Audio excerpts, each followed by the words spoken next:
430. Judgment. Chalcedon Report number 342, January 1994.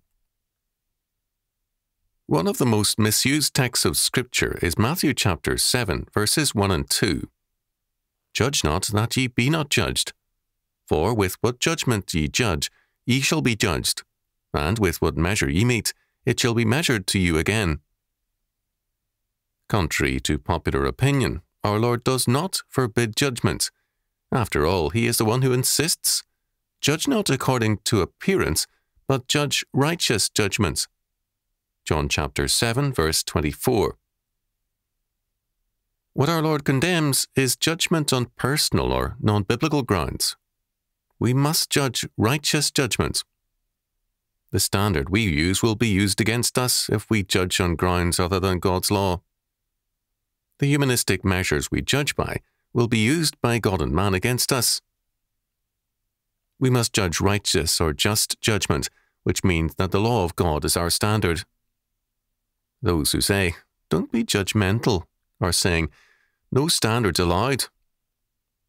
If there can be no standards in society, nor in church nor state, we then have the abolition of all law and morality. We have the world of the Marquis de Sade, in which anything goes, and in which all things are lawful except the word of God.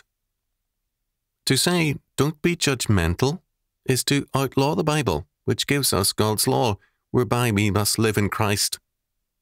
An anti-judgment stance means moral anarchism and decay. Is it coincidental that a generation that insists on being non-judgmental is also the most lawless in our history? Our murder rate has increased exponentially. The reported rapes have, in a generation or so, gone up 700%. Many thefts are no longer reported because more quote-unquote serious crimes get what little attention is possible.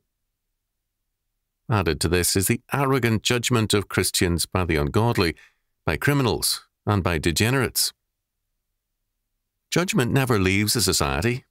If the righteous do not exercise godly judgment, the ungodly will make their evil a standard to judge all people by. There is no escaping judgment or standards in any sphere of life.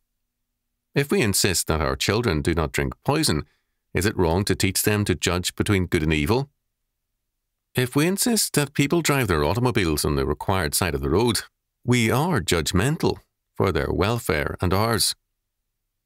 Then why is it not equally necessary to insist on following standards in the moral sphere? The statement, "Don't be judgmental," where moral and safety standards are concerned, is morally wrong. It is godly and utterly necessary to insist that God's law word be the basis of all judgments. Our personal standards and tastes are irrelevant.